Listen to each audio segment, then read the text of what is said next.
Un jour crucial, je dirais le jour crucial pour les enfants de Dieu que nous sommes, pour les chrétiens. Pâques, la résurrection de notre Seigneur est le summum de notre foi. Et ce matin, j'aimerais avant toute chose vous souhaiter en effet de joyeuses fêtes de Pâques, même si dans plusieurs maisons, l'heure n'est pas à la fête, même si dans plusieurs vies, l'heure n'est pas à la fête, mais nous avons une certaine assurance. Et cette assurance, c'est que notre joie ne dépend pas de ce qui se passe autour de nous. L'assurance que nous avons, c'est que notre joie ne dépend pas ou de la vie ou de la mort, ou de la richesse ou de la pauvreté. Notre joie ne dépend pas de ce qu'il y a autour de nous, mais notre joie vient de l'intérieur. Et c'est pourquoi nous nous réjouissons, parce que oui, et la joie de l'Éternel est notre force. Et en toutes circonstances, nous pouvons garder un cœur joyeux. Parce que le Seigneur ne change pas. Les circonstances changent, mais Jésus ne change pas. Les situations changent, mais notre Seigneur ne change pas. Autour de nous, il y a toutes sortes de choses qui arrivent, mais notre Dieu ne change pas. C'est pourquoi, même dans ces temps troubles et difficiles, nous voulons avoir un cœur joyeux parce que nous avons un Seigneur qui a vaincu la mort, qui est ressuscité, assis à la droite de Dieu le Père et qui intercède pour nous. Alors, joyeuse fête de Pâques, Jésus-Christ est ressuscité, il est réellement ressuscité. Si vous êtes avec vos enfants ou à votre salon en train de suivre, eh bien, vous proclamerez après moi, quand je dis Jésus-Christ est ressuscité, dites-le aussi à haute voix, il est réellement ressuscité. Jésus-Christ est ressuscité, il est réellement ressuscité. Et c'est vrai, il est réellement ressuscité. Alors, ce matin, nous allons faire les choses un peu plus différemment parce que je vais vous libérer la pensée de Dieu pour ce dimanche de Pâques. Et puis ensuite, nous partagerons la Sainte Seine. Nous partagerons la Sainte Seine à l'issue. Que Jésus soit ressuscité, cela est certain. C'est pour cela que je ne vais pas m'étendre ou m'étaler sur des aspects théologiques ou que sais-je encore herméneutiques, mais j'aimerais juste vous rassurer pour ceux qui commencent à douter, parce que vous savez, par les temps qui courent, on peut traverser des phases de doute, parfois même une petite phase d'incrédulité, parce que on a chanté que Jésus est ressuscité, on a prêché que Jésus est ressuscité, nous avons toujours dit qu'il a triomphé du tombeau de la mort, mais comment cela se fait-il que les uns et les autres continuent de vivre ce que nous vivons aujourd'hui? Eh bien, ça amène des doutes, ça peut amener l'incrédulité. Mais je veux vous assurer ce matin que Jésus soit ressuscité, c'est une certitude. Il s'est manifesté 10 de fois après sa résurrection pour prouver au monde entier que vraiment il est ressuscité. Il est apparu à Pierre, si vous voulez les références, vous pouvez les noter pour les lire chez vous. Luc 24, verset 34. Il est apparu à Pierre, il s'est montré à Pierre, il s'est présenté à Pierre. Il est apparu à Marie dans Jean chapitre 20, versets 14 à 18. Il est apparu aux disciples sur le chemin d'Emmaüs dans Luc 13 et suivant. Il est apparu aux 10 disciples sans Thomas dans Jean 20, versets 19 à 24. Il est apparu aux disciples avec Thomas. Thomas était là, cette fois-ci. Vous vous rappelez, quand Thomas a dit non, si je ne mets pas ma main dans sa main, si je ne touche pas son côté, je ne peux pas croire qu'il soit réellement ressuscité. Et Jésus est revenu se présenter à ses disciples avec Thomas présent dans Jean 20, versets 26 à 29. Et Thomas, cette fois-ci, quand il a mis la main dans la main du Seigneur, il a touché son côté, il s'est retrouvé par terre en disant mon Seigneur et mon roi. Alléluia. Il s'est présenté à Jacques dans 1 Corinthiens 15 verset 4. Et puis il s'est présenté à plusieurs disciples en Galilée. Jean 21 verset 1 à 23. Et il s'est présenté à plus de 500 disciples à la fois dans Matthieu 28 verset 16 à 20. Et les disciples au moment de l'ascension, alors qu'il était en train de se préparer pour être enlevé dans l'ascension. Vous trouvez ce récit dans Luc 24, versets 50 à 52, ou Acte 1, versets 3 à 8. Et puis, finalement, il s'est manifesté à Paul l'apôtre dans 1 Corinthiens 15, versets 1 à 9. Alléluia. Jésus-Christ est ressuscité. Il est réellement ressuscité. Et ce matin, j'aimerais vous relire le récit de la résurrection. Mais ce que j'aimerais que nous comprenions ce matin, ce sont les illustrations que Dieu a données pour nous montrer qu'il y a une puissance qui a ressuscité Jésus. La puissance de la résurrection. Paul parle de la puissance de la résurrection. Et nous voulons tous expérimenter la puissance de la résurrection. Eh bien, Dieu va nous laisser 3 illustrations dans la nature pour nous montrer que, en effet, il y a une puissance qui a ressuscité Jésus-Christ. Et cette puissance qui a ressuscité Jésus-Christ, c'est la même puissance qui agit en toi et qui veut te ressusciter. Alors, laissez-moi lire le récit de la résurrection. C'est dans l'évangile de Jean, parce que je vois que... Tu as, toi, ton micro? Ah, merci beaucoup. Donc, pour lire dans Jean chapitre 19, Jean chapitre 19, on va lire à partir du verset 38, et chemin faisant, nous lirons jusqu'au chapitre 20, verset 18. Amen. Alléluia. Oui, Jean chapitre 19, verset 38. Après cela, Joseph d'Arimathée, qui était disciple de Jésus, mais en secret par crainte des Juifs, demanda à Pilate la permission de prendre le corps de Jésus. Et Pilate le permit. Il vint donc et prit le corps de Jésus. Nicodème, qui auparavant était allé de nuit vers Jésus, vint aussi, apportant un mélange d'environ 100 livres de myrrhe et d'aloès. Ils prirent donc le corps de Jésus et l'enveloppèrent de bandes avec les aromates, comme c'est la coutume d'ensevelir chez les Juifs. Or, il y avait un jardin dans le lieu où Jésus avait été crucifié, et dans le jardin un sépulcre neuf où personne encore n'avait été mis. Ce fut là qu'ils déposèrent Jésus à cause de la préparation des Juifs, parce que le sépulcre était proche. Chapitre 20. Le premier jour de la semaine, Marie de Magdala se rendit au sépulcre. Le premier jour de la semaine, le dimanche matin, Marie de Magdala se rendit au sépulcre dès le matin. Oui. Comme il faisait encore obscur, et elle vit que la pierre était ôtée du sépulcre. Alléluia. Elle courut vers Simon-Pierre et vers l'autre disciple que Jésus aimait, et leur dit: « Ils ont enlevé du sépulcre le Seigneur, et nous ne savons où ils l'ont mis. » Pierre et l'autre disciple sortirent et allèrent au sépulcre. Ils couraient tous deux ensemble, mais l'autre disciple courut plus vite que Pierre et arriva le premier au sépulcre.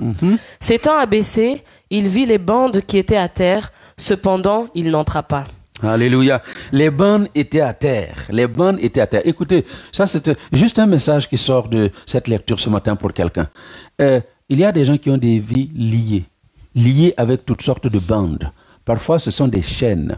Ta vie est liée, encerclée par toutes sortes de choses qui te retiennent. Mais ce matin, en ce matin de la résurrection, les bandes vont se délier. Alléluia.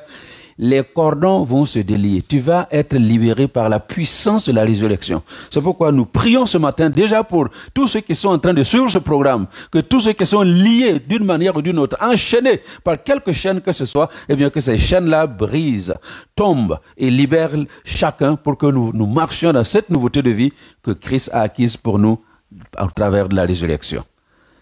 On continue. Ils couraient tous deux ensemble, mais l'autre disciple courut plus vite que Pierre et arriva le premier au sépulcre. S'étant baissé, il vit les bandes qui étaient à terre. Cependant, il n'entra pas. Simon-Pierre, qui le suivait, arriva et entra dans le sépulcre. Il vit les bandes qui étaient à terre et le linge qu'on avait mis sur la tête de Jésus, non pas avec les bandes, mais plié dans un lieu à part. Alléluia. Yes, continue. Alors l'autre disciple, qui était arrivé le premier au sépulcre, entra aussi, et il vit et il crut. Car il ne comprenait pas encore que, selon l'Écriture, Jésus devait ressusciter des morts. Et les disciples s'en retournèrent chez eux. Cependant, Marie se tenait dehors, près du sépulcre, et pleurait.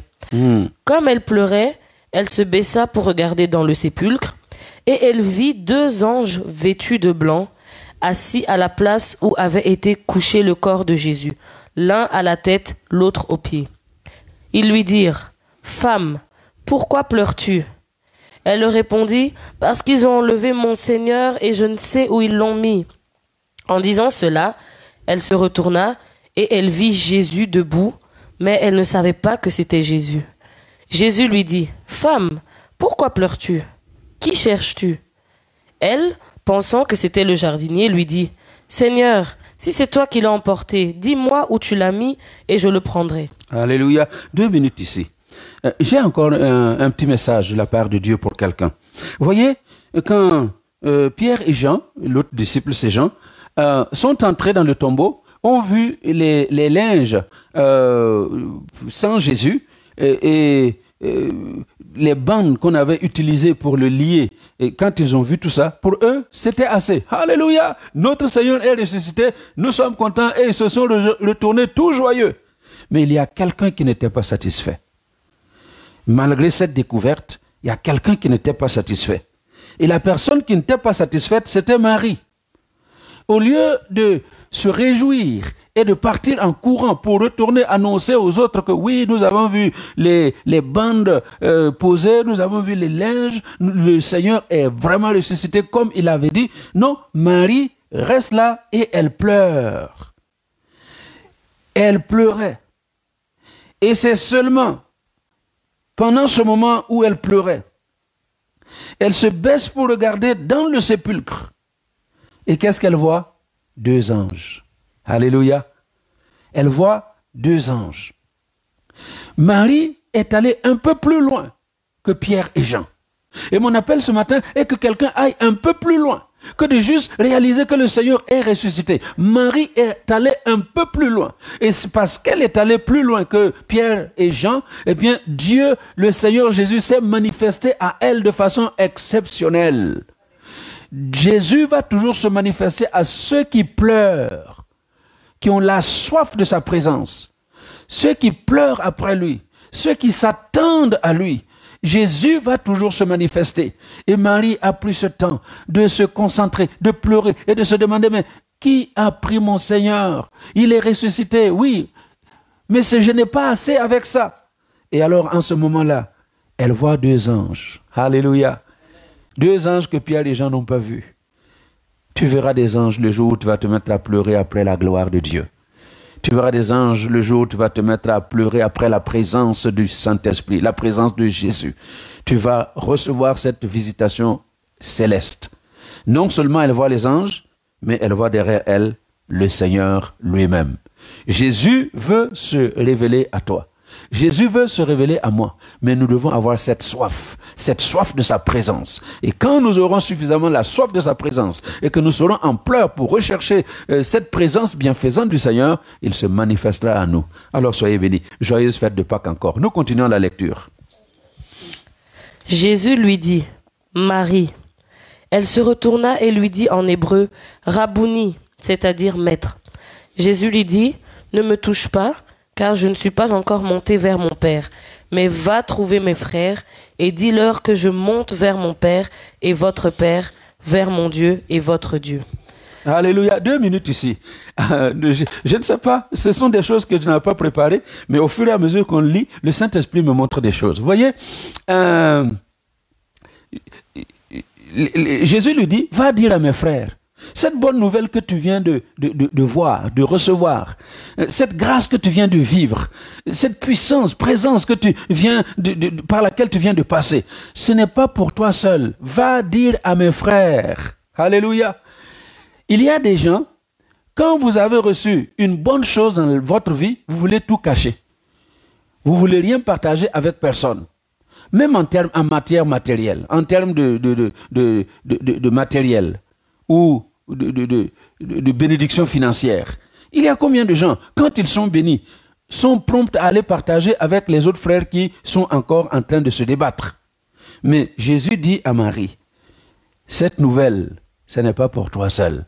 Va dire à mes frères. Et je voudrais dire à quelqu'un, va dire à tes frères, va dire autour de toi ce que Dieu a fait pour toi. Va publier ce que Dieu a fait pour toi, ce que Christ a fait pour toi dans ces temps difficiles, là où tout le monde est en train de pleurer, un mort, de pleurer, quelqu'un qui est malade, mais toi, malgré tout cela, il y a une stabilité en toi, il y a une paix en toi, il y a quelque chose que Dieu a déposé en toi. C'est cela qu'il faut aller dire aux gens autour de toi. Amen. Nous continuons la lecture. Oui, donc verset 18, chapitre 20. Marie de Magdala alla annoncer aux disciples qu'elle avait vu le Seigneur et qu'il lui avait dit ces choses. Le soir de ce jour, qui était le premier de la semaine, les portes du lieu où se trouvaient les disciples étant fermées, à cause de la crainte qu'ils avaient des Juifs, Jésus vint, se présenta au milieu d'eux et leur dit, « La paix soit avec vous. » Alléluia. Vous vous rappelez, nous avons parlé de la paix que le Seigneur nous a laissée. Il nous a laissé cette paix. La paix soit avec vous. Et en ce dimanche de Pâques, malgré le confinement, malgré les deuils, malgré tout ce que vous pouvez vivre, que la paix du Christ ressuscité soit avec vous, dans votre maison, dans votre mariage, dans votre vie, dans vos affaires, dans tout ce que vous êtes. Que la paix de Dieu soit avec vous. Continuons. Verset 20. Et quand il eut dit cela, il leur montra ses mains et son côté. Les disciples furent dans la joie en voyant le Seigneur. Jésus leur dit de nouveau, « La paix soit avec vous. Comme le Père m'a envoyé, moi aussi je vous envoie. » Alléluia. Ah, encore une nouvelle pour quelqu'un. Le Père a envoyé Jésus pour accomplir tout ce qu'il a accompli sur la terre. Et le voici ressuscité, en train de se préparer pour retourner vers le Père. Et il dit, je vous laisse sur la terre. Comme le Père m'a envoyé, moi aussi, je vous envoie. Écoutez, après cette période de confinement, eh bien, ça doit être un moment où nous allons travailler pour Jésus, avec Jésus, comme nous ne l'avons jamais fait. Parce que il nous laisse dans cette saison pour accumuler le maximum de force spirituelle, accumuler le maximum de force physique, parce que tout le monde se repose. Et en sortant de ce temps, eh bien, c'est pour aller travailler comme nous n'avons jamais travaillé pour le Seigneur. Il dit, comme le Père m'a envoyé, moi aussi, je vous envoie. Il n'y a pas que les pasteurs sur qui le monde doit compter. Il n'y a pas que ceux qui se disent serviteurs de Dieu, évangélistes, apôtres, prophètes, docteurs, ceux qui font le ministère à plein temps. Il n'y a pas que sur eux que Jésus compte. Jésus compte particulièrement sur toi. Et tous ceux qui sont en train de me suivre aujourd'hui, tu es dans les mains de Dieu. Il compte sur toi pour être sa bouche dans ce monde. Il compte sur toi pour être ses yeux dans ce monde. Il compte sur toi pour être ses mains dans ce monde.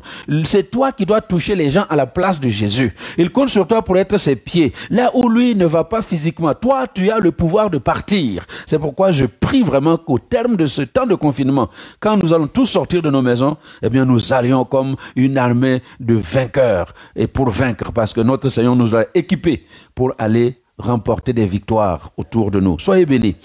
Nous continuons la lecture. Donc Jean chapitre 20, verset 21.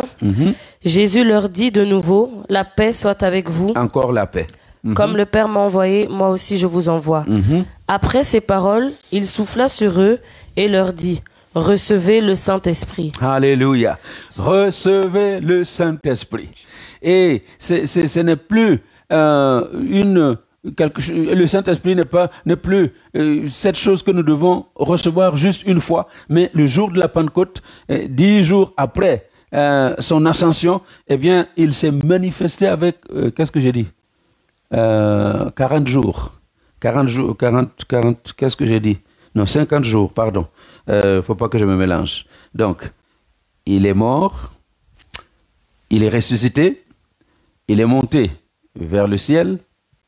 Alléluia. 10 jours après, et puis 50 jours après, le Saint-Esprit est descendu. Donc, le Saint-Esprit viendra avec autorité et puissance pour nous rappeler tout ce que Jésus nous a enseigné, pour nous équiper avec l'énergie, la force, la puissance nécessaire pour faire avancer le royaume de Dieu. Et c'est pourquoi j'aimerais vous dire que ce n'est pas juste un souffle que vous allez recevoir, mais nous avons reçu la plénitude du Saint-Esprit. Depuis le jour de la Pentecôte, tu as reçu la plénitude du Saint-Esprit. Tu es rempli du Saint-Esprit. Donc, tu es équipé pour faire ce que Jésus t'envoie faire. Tel que nous sommes équipés spirituellement pour pouvoir faire tout ce que Jésus nous envoie faire. Recevez le Saint-Esprit encore ce matin. Et que la puissance du Saint-Esprit anime nos maisons, anime nos enfants, pour qu'ensemble, nous construisions un monde meilleur à la gloire de notre Dieu. Alléluia. Verset 23. Oui, verset 23. Ceux à qui vous pardonnerez les péchés, ils leur seront pardonnés. Et ceux à qui vous les retiendrez, ils leur seront retenus. Ok. Ouais. Alors, je continue moi-même. Donc, Thomas, appelé Didyme, l'un des 12, n'était pas avec eux lorsque Jésus vint.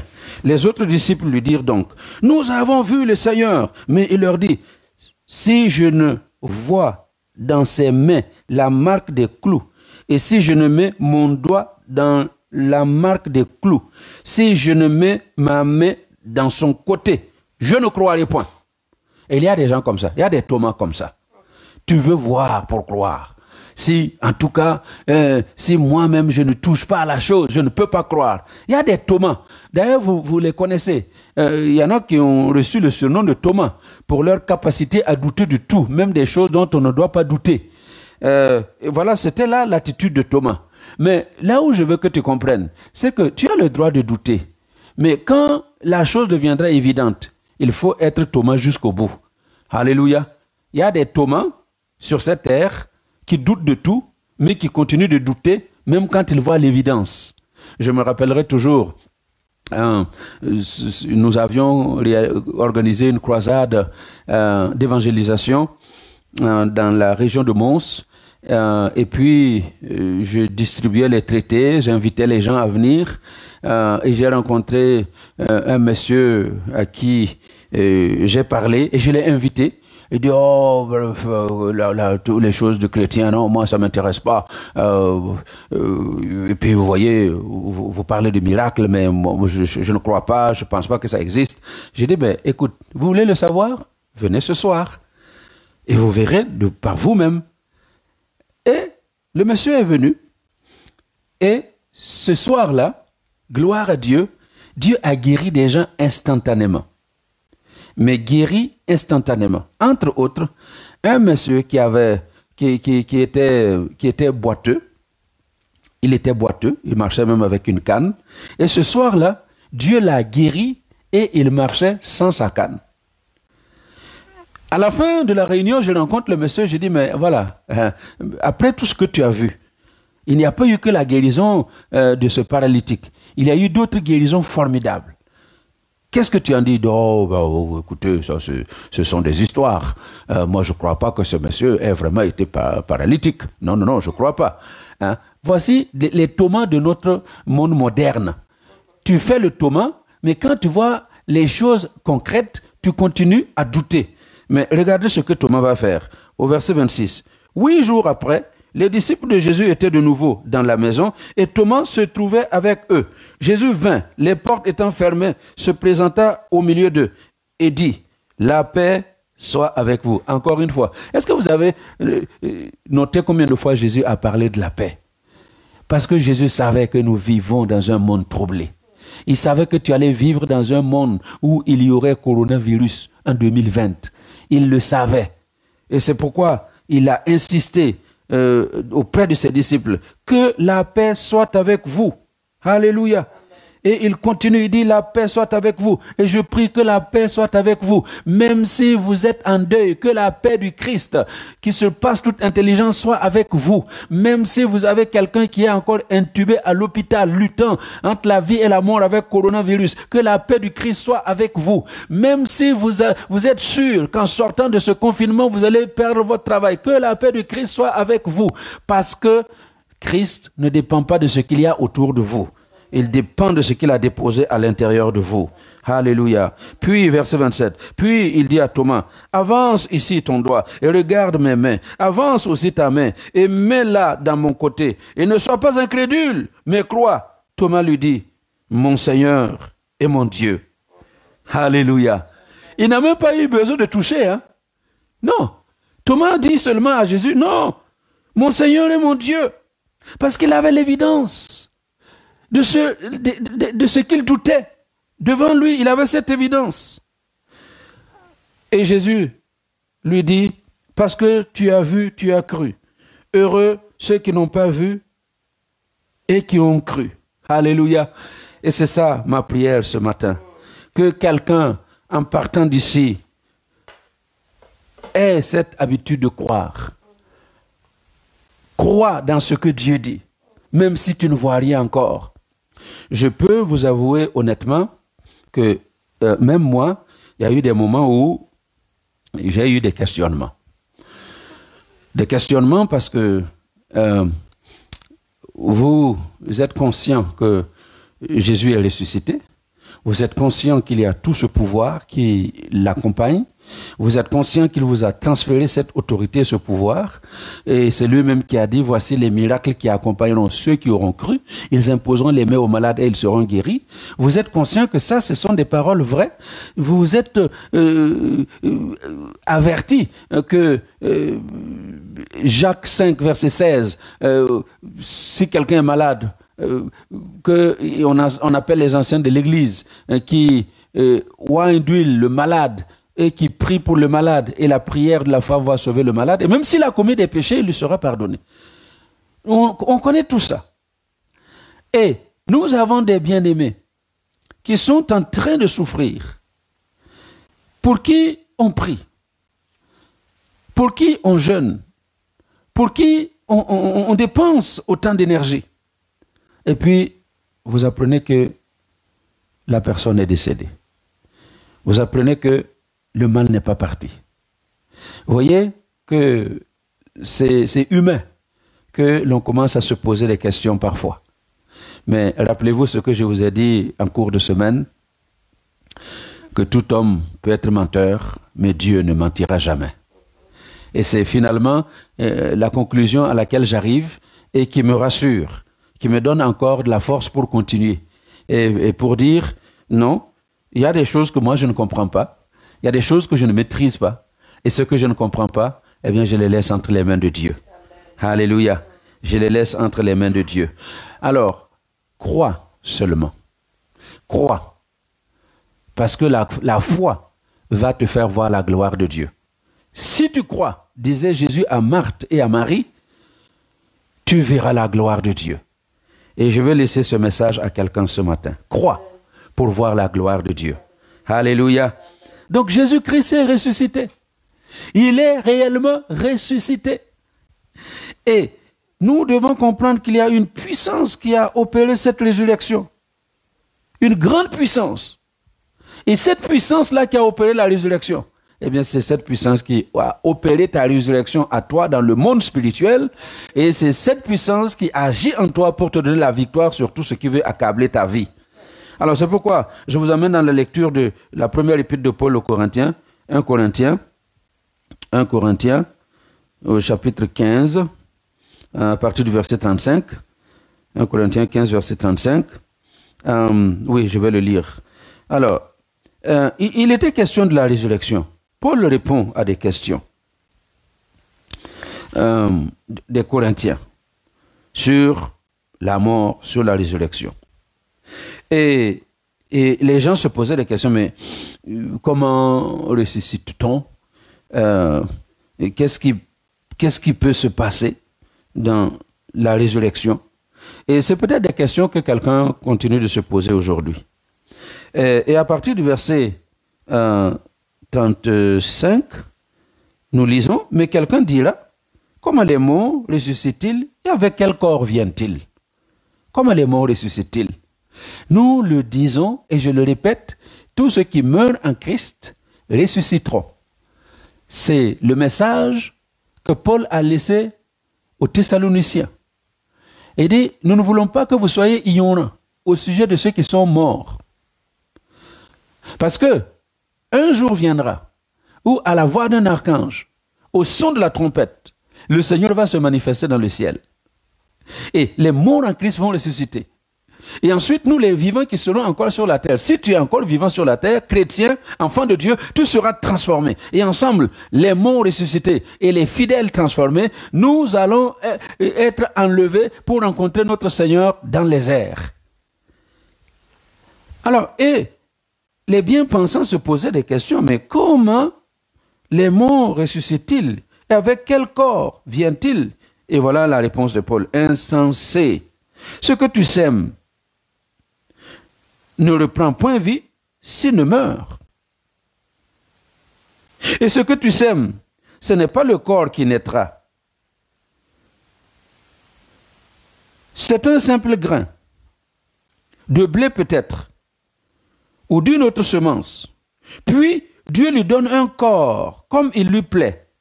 Et à chaque semence, il donne un corps qui lui est propre. Toute chair n'est pas la même chair, mais autre est la chair des hommes, autre celle des quadrupèdes, autre celle des oiseaux, autre celle des poissons. Il y a aussi des corps célestes et des corps terrestres, mais autre est l'éclat des corps célestes, autre celui des corps terrestres. Alors, je vous inviterai à continuer la lecture à la maison jusqu'au verset 44 et vous allez voir qu'il y a une puissance qui a amené Jésus-Christ à la résurrection.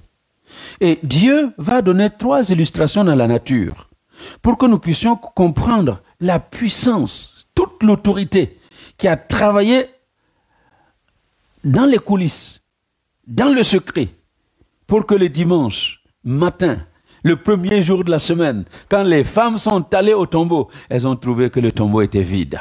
Alléluia. Alors c'est pourquoi j'aimerais vous laisser ces 3 illustrations. Et puis nous allons prier un tout petit peu à la fin pour clôturer cette partie prédication. Amen. Alléluia. Amen. Quelle puissance a-t-elle pu amener Jésus-Christ de la vie, de la mort à la vie? Quelle puissance! La première illustration que le Seigneur va utiliser ici, au travers de Paul, c'est justement la semence. Une illustration dans la nature. La semence. La puissance qui agit dans une semence que tu mets en terre. Nous n'avons aucune idée, mais il y a une très grande puissance qui travaille dans le secret. Une fois que vous jetez votre semence en terre, il parle ici de semences de blé peut-être. Et pour moi qui aime les mangues, je parlerai de semences de mangue. Hein? Un noyau de mangue. Vous prenez un noyau de mangue, vous le mettez en terre, qu'est-ce qui va sortir? Est-ce qu'il va sortir un noyau? Non, il ne sort pas un noyau, il sort une plante. Alléluia. Le noyau de mangue, et Paul dit que pour que le noyau de mangue se transforme en plante de mangue, un manguier, il faut que le noyau de mangue meure. Donc tu le mets en terre, il meurt. Et de sa mort que va sortir le manguier. Alléluia. Et Dieu montre que, justement, comment tu fais pour savoir ce qui se passe dans le noyau de mangue qui devient un manguier? C'est un mystère. Un mystère que seul Dieu peut expliquer. Parce que, justement, il y a une puissance que Dieu injecte dans le manguier qui travaille, et ce travail-là, personne ne voit. Vous avez mis le manguier en terre, vous ne le voyez pas. Et je sais que maintenant, avec les nouvelles technologies, on met des caméras dans la terre pour surveiller comment ça se passe, mais vous ne comprendrez jamais, aucune caméra ne va vous expliquer ce qui se passe à l'intérieur du noyau pour lui permettre de devenir une plante. On essaye. Et Dieu bénisse nos scientifiques, Dieu bénisse la science, Dieu bénisse les gens qui sont tellement intelligents pour aller sonder dans les plus petits détails pour que nous comprenions la vie. Mais personne ne pourra jamais expliquer la vie. Personne. On peut fabriquer des machines. Aujourd'hui, on a des robots dans la robotique, des robots qui marchent, des robots qui parlent. des robots qui font des choses et ne vous en faites pas, très bientôt.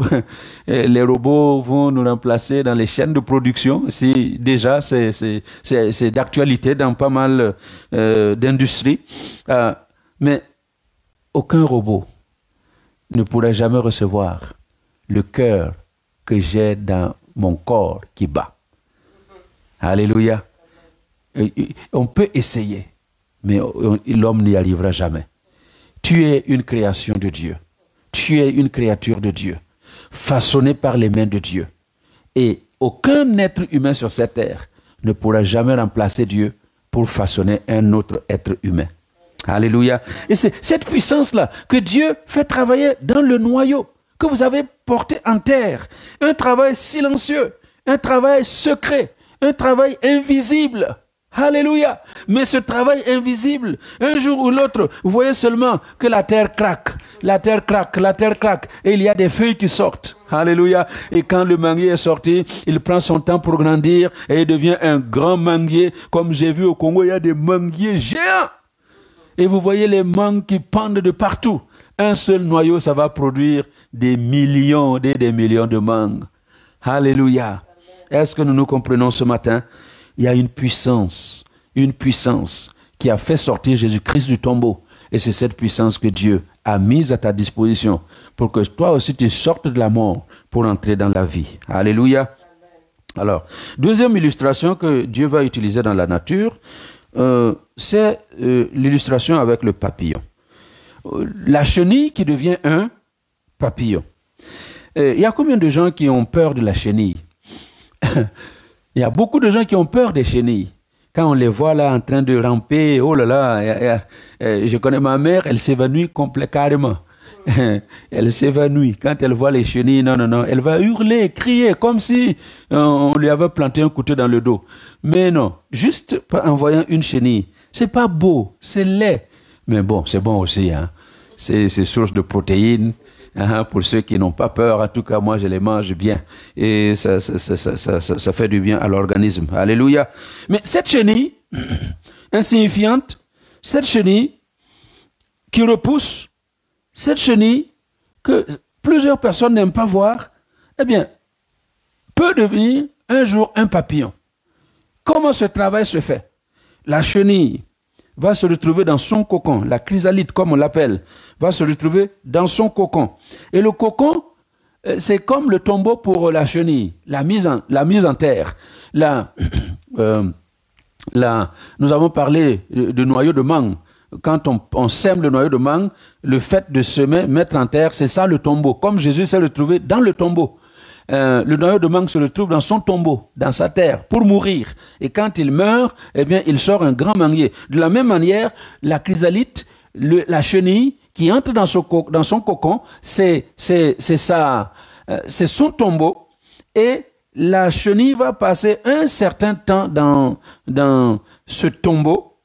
Et un jour, eh bien, vous allez réaliser que cette chenille laide, repoussante, qui fait peur aux gens, eh bien, va sortir comme un papillon. Et qui est-ce qui a peur des papillons? Les gens n'ont pas peur des papillons. Les gens apprécient les papillons. Les gens veulent admirer les papillons. Les gens veulent voir les papillons.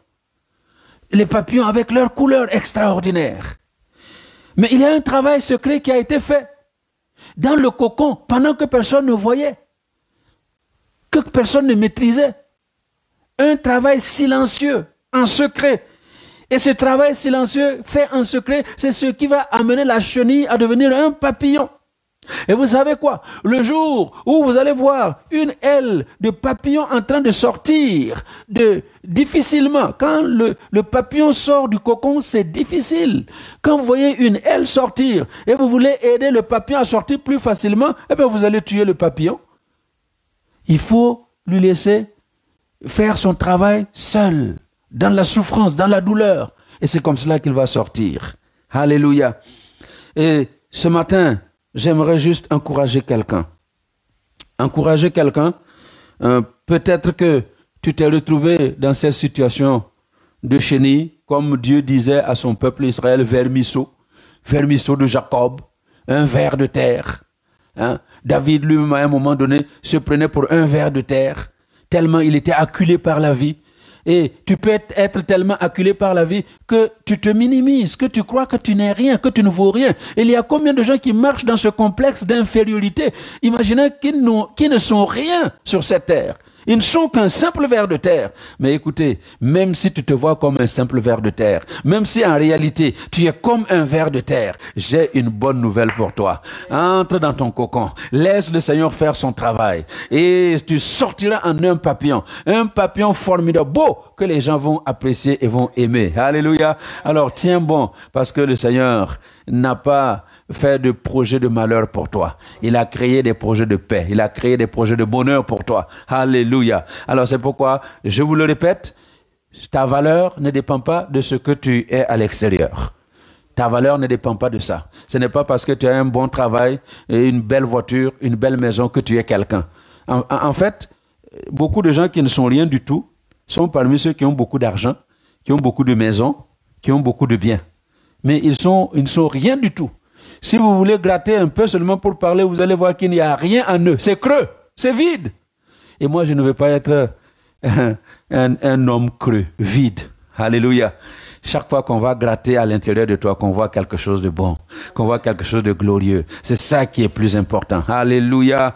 Donc la chenille se transforme en papillon et Dieu montre au monde entier qu'il y a eu un travail qui a été fait. Alors que Jésus est dans le tombeau pendant 3 jours, il y a un travail en profondeur, en secret qui a été fait. Et le Fils de Dieu, le matin du 3e jour, il est sorti vivant du tombeau. Alléluia.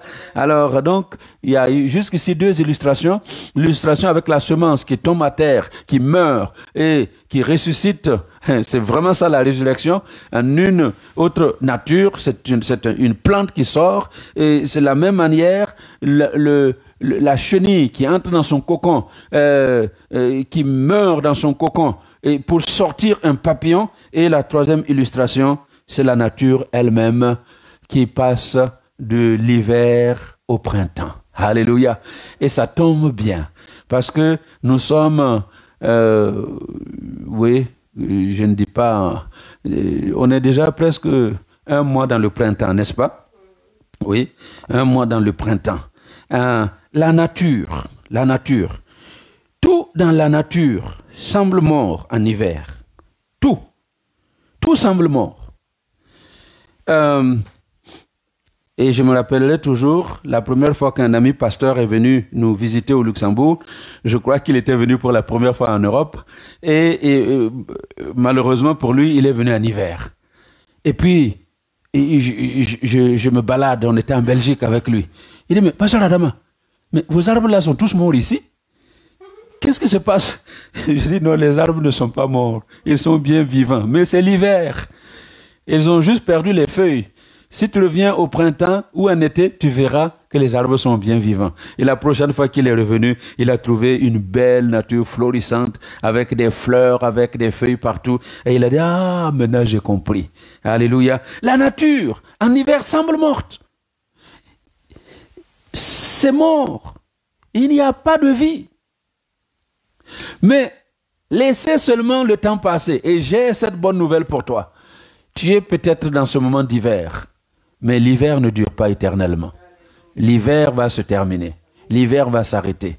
Et à la place de l'hiver, le printemps va arriver. Alléluia.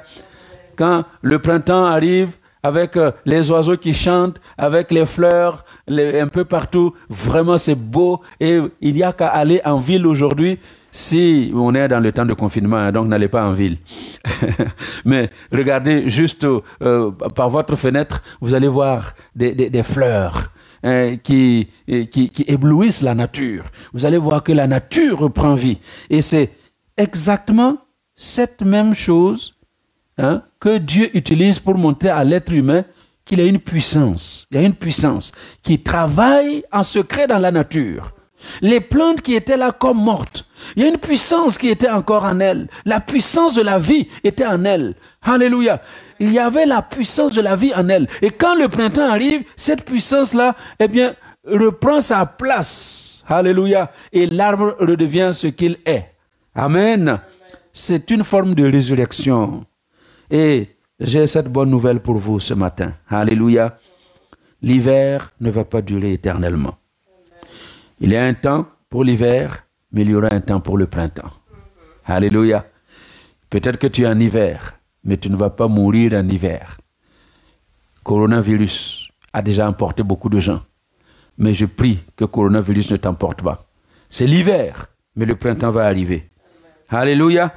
Vendredi soir, nous avons parlé de la crucifixion, la croix. Vendredi soir, c'était vraiment le soir sombre, le jour le plus sombre pour Jésus, le jour très sombre pour l'église de Jésus-Christ. C'était l'hiver, vendredi soir. Vendredi soir, c'était l'hiver. La consternation dans le camp des disciples. Le Seigneur est arrêté, le Seigneur est jugé, le Seigneur est crucifié, à tel point que Pierre lui-même l'a renié 3 fois. Quelle consternation! L'espoir venait d'être brisé avec la mort du Maître sur la croix. Évidemment, quand les uns sont tristes, il y a d'autres qui se réjouissent. Dans le camp de Satan, dans le camp des chefs religieux, eux se réjouissaient. Se réjouissaient parce que le trouble-fait a enfin été arrêté et mis à mort. Le dérangeur public numéro 1, comme je l'appelle, est enfin dans le tombeau. Et on a mis une grosse pierre devant le tombeau pour être sûr qu'il ne sortirait pas. Mais ça, c'était vendredi soir. C'était vendredi soir. Le soir des larmes, le soir des pleurs. Écoutez-moi bien. Toi qui es en train de pleurer aujourd'hui, vous qui êtes en train de pleurer aujourd'hui, vous qui êtes dans cette période sombre de votre vie, ça ne va pas demeurer éternellement. Et le samedi, les choses vont se durcir. Parce que les chefs religieux vont envoyer négocier pour mettre des gardes devant le tombeau afin que les disciples de Jésus ne viennent pas enlever son corps et prétendre après qu'il est ressuscité.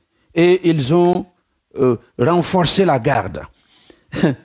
Voyez-vous, parfois nous avons l'impression que les choses se compliquent davantage malgré nos prières. N'est-ce pas? On a l'impression que l'hiver se prolonge. Hein?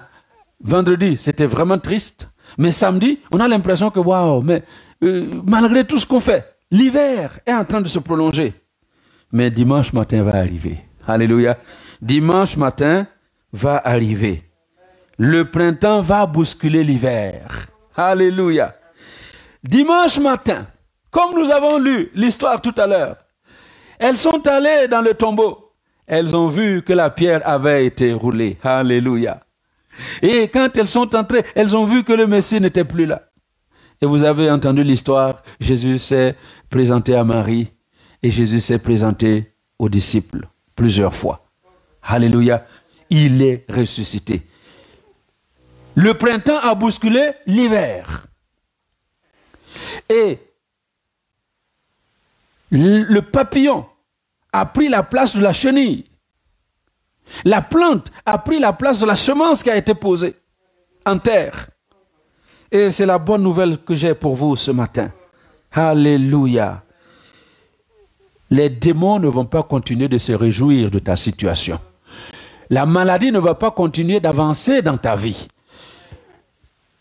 Tout ce que le monde met comme charge et fardeau sur tes épaules ne va pas continuer de t'écraser.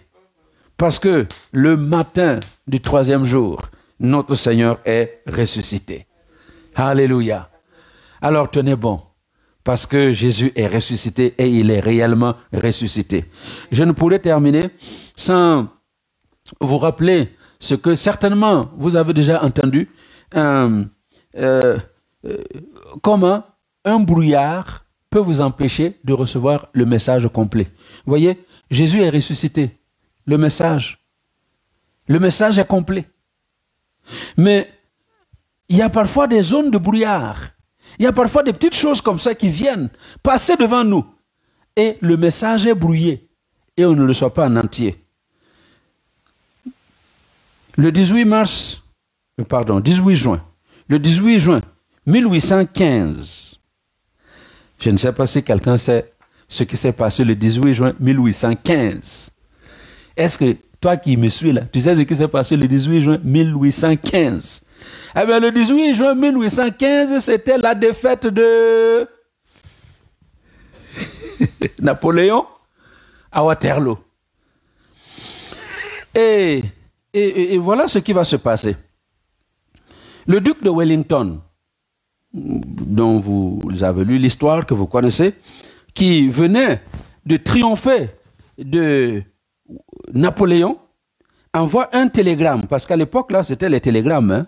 Il n'y avait pas de portable où on envoie un SMS. Non. un télégramme. Et l'arrivée du message dépendait du temps. Alors, il a envoyé son message. Et voilà ce que de l'autre côté, en Grande-Bretagne, ce que les gens à Londres, ils ont reçu. Il envoie son message. Et un épais brouillard, qui a empêché le message d'aller en entier. Un épais brouillard. Et voilà ce que les gens à Londres ont reçu. Première chose, Wellington defeated. Wellington defeated. Et puis ça s'est coupé. Alors, si vous avez votre général sur le champ de bataille et votre armée sur le champ de bataille et vous recevez un tel message, en français c'est difficile à traduire, hein? Mais ce message littéralement dit Wellington est vaincu. Wellington est vaincu. Alors, et c'était la consternation devant les officiels britanniques. Oh, qu'est-ce qui s'est passé à Waterloo? Et quelques heures après, le brouillard est passé. Et une fois que le brouillard est passé, la suite du message est arrivée. Napoleon at Waterloo. Wellington defeated, Napoleon at Waterloo. Et ça, c'est le message qui manquait. Et peut-être que dans ta vie, il y a comme un message qui manque. Wellington a défait Napoléon à Waterloo. Il a obtenu la victoire. Mais l'épais brouillard a empêché que le message arrive au complet dans le quartier général. Et c'est pourquoi j'aimerais te dire que parfois il y a des brouillards dans ta vie qui t'empêchent de recevoir le message entier de la résurrection du Seigneur. Jésus-Christ est ressuscité. Il est réellement ressuscité. Et parce qu'il est ressuscité, toi aussi tu vis en ressuscité. Alléluia. Tu vis en ressuscité. Reçois le message en entier ce matin. Notre Seigneur est ressuscité. Et il est réellement ressuscité. Alléluia. Donc Jésus, c'était extraordinaire. Et le dimanche matin, le premier jour de la semaine, les femmes partent et elles voient que le Maître est ressuscité. Et quand il est ressuscité, vous allez voir, il y a deux choses que j'aimerais que vous receviez avant de clôturer ce message. 1 Pierre 3, versets 18 et 19. 1 Pierre 3, versets 18 et 19. Christ aussi a souffert une fois pour les péchés, lui juste pour les injustes, afin de nous amener à Dieu.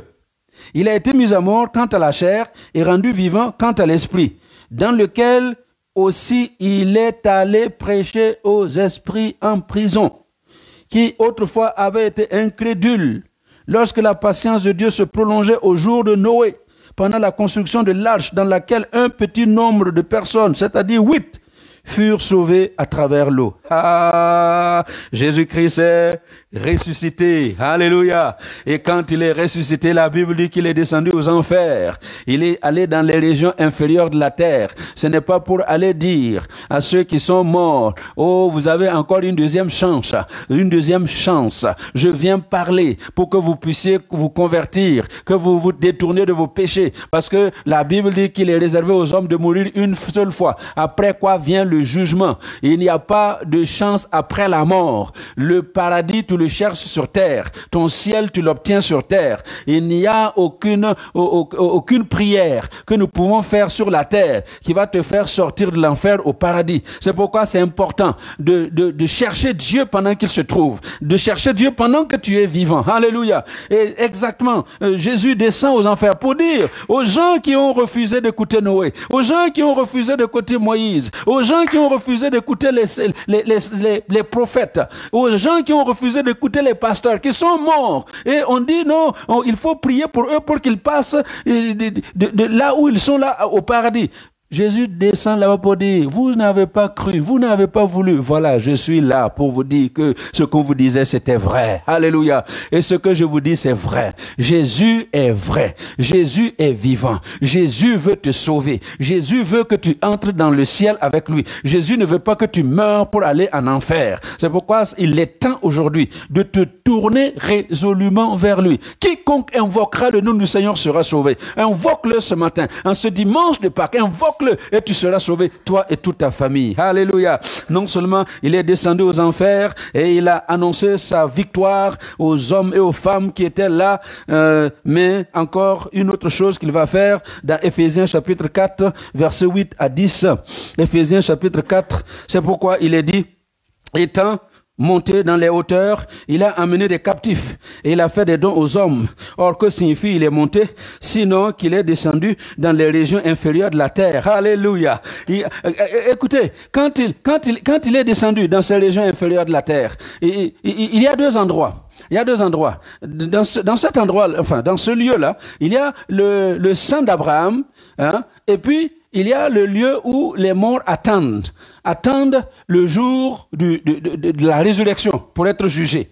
Et quand il est entré dans ce lieu, il a ramené des captifs. Ceux qui étaient dans le sein d'Abraham, il les a tous embarqués avec lui. Alléluia. Il les a embarqués avec lui pour aller à la droite de Dieu le Père. Donc il est arrivé voir Abraham. Ah, mon cher ami Abraham, lève-toi, nous allons aller dans la présence de notre Dieu. Oh, mon cher ami Noé, toi qui n'as pas écouté les gens de ton époque, mais qui a accepté de faire ce que mon père a dit. Eh bien, alors nous partons. Et il a amené toutes ces personnes avec lui à sa suite et il s'est installé à la droite de Dieu le Père. Alléluia. Et c'est ce qu'il fera pour toi. Si tu meurs aujourd'hui, tu vas tout droit à la droite de Dieu le Père auprès de Jésus. C'est pourquoi nous bénissons Dieu pour cette puissance qui s'est manifestée dans la vie de Jésus pour le ressusciter d'entre les morts. Et c'est cette même puissance qui agit en toi. Alléluia. Et c'est pourquoi Paul disait dans Éphésiens chapitre 3 verset 20, je termine avec ceci, oh là, celui qui peut faire par la puissance qui agit en nous, la puissance qui agit en nous, il peut faire par la puissance qui agit en toi. Infiniment, au-delà de tout ce que nous demandons ou pensons. À lui soit la gloire, dans l'Église et en Jésus-Christ, dans toutes les générations, au siècle des siècles. Alléluia. Il y a une puissance extraordinaire qui a été déployée pour ressusciter Jésus. Et cette puissance a été déployée pour te ressusciter. Et ce n'est pas tout. Cette même puissance agit en toi. Aujourd'hui, tu as cette puissance avec toi. Tu peux marcher avec certitude, en nouveauté de vie. Et sachant que, quoi qu'il arrive sur cette terre, cette puissance qui agit en toi t'amènera jusqu'au bout de ton rêve. Alléluia. Alors soyez bénis. Et joyeuse fête de Pâques, que la grâce de Dieu vous accompagne en ces temps très difficiles, mais sachant que notre Seigneur est vivant, toi aussi tu traverseras dans la victoire. Sois béni au nom de Jésus. Amen. Alléluia. Gloire à Dieu. Eh bien voilà, j'espère que ce message vous aura fait du bien. Et j'aimerais prier avec vous avant de partager un moment de Sainte Seine ensemble. Alléluia. Merci beaucoup. Gloire à Dieu. Amen. Peut-être qu'on peut faire venir les enfants, comme ça Denise aussi va prendre la Sainte Seine. Merci beaucoup. Alors, nous prions ensemble. Seigneur notre Dieu, je te bénis pour ce dimanche exceptionnel, dimanche particulier pour l'Église de Jésus-Christ. Merci parce que aujourd'hui nous célébrons la résurrection de notre Seigneur. Jésus est venu pour notre salut et il est mort pour notre salut. Il a été mis dans le tombeau, mais il n'est pas resté dans le tombeau. Le troisième jour, il est ressuscité d'entre les morts. Il est monté au ciel. Et ce matin, nous te bénissons pour le Jésus ressuscité qui est présent et vivant au milieu de nous. Il nous communique la paix. Et je prie que la paix que le Seigneur nous a envoyée, que cette paix se manifeste dans la vie de ton peuple. Que le peuple de Dieu, El Shaddai, les hommes et les femmes, département des femmes, département des hommes, département des jeunes, département des enfants, département des finances, tous les départements que tu nous as donnés, service d'accueil, service audiovisuel, service de Sainte-Seine, tous les services, tous ceux qui travaillent dans l'église, service de la propreté. Seigneur, merci particulièrement pour ton serviteur, pasteur Kofi, qui travaille d'arrache-pied pour que ton église soit belle, parce que tu mérites le meilleur. Nous le bénissons et nous bénissons sa maison. Nous bénissons le peuple de Dieu. Nous bénissons les hommes et les femmes de El Shaddai. Merci parce que ta paix va nous visiter en ce jour de Pâques. Visite particulièrement nos bien-aimés qui sont dans le deuil. Visite particulièrement ceux qui sont encore en train de souffrir dans les hôpitaux. Visite les hommes et les femmes qui se donnent jour après jour pour que la gloire de Dieu se manifeste sur cette terre. Nous te bénissons pour ta présence qui nous fait du bien. Bénis les soignants qui sont sur le pont pour aider les hommes et les femmes qui sont en train de souffrir de cette maladie. Bénis les médecins, bénis les infirmières, bénis tous les agents de santé, bénis même les personnes qui font les nettoyages dans les hôpitaux. Ces personnes risquent leur vie. Entrer dans des chambres de gens qui sont atteints de Covid-19. Nous prions que tu protèges tous les soignants, que tu protèges les pompiers, que tu protèges nos militaires, que tu protèges nos policiers et nos gendarmes, que tu protèges nos autorités au Luxembourg, que tu protèges le grand-duc, la grande-duchesse, que tu protèges le premier ministre, Xavier Bettel et son gouvernement, que tu protèges tous nos députés. Nous prions que tu protèges vraiment tous ceux qui, d'une manière ou d'une autre, sont en charge de cette situation. Seigneur, nous te bénissons parce que ce dimanche est un dimanche extraordinaire, que ta gloire se manifeste dans la vie de ton peuple au nom de Jésus. Soyez bénis, joyeuse fête de Pâques à tous et que la gloire de Dieu vous accompagne au nom de Jésus. Alléluia. Alléluia.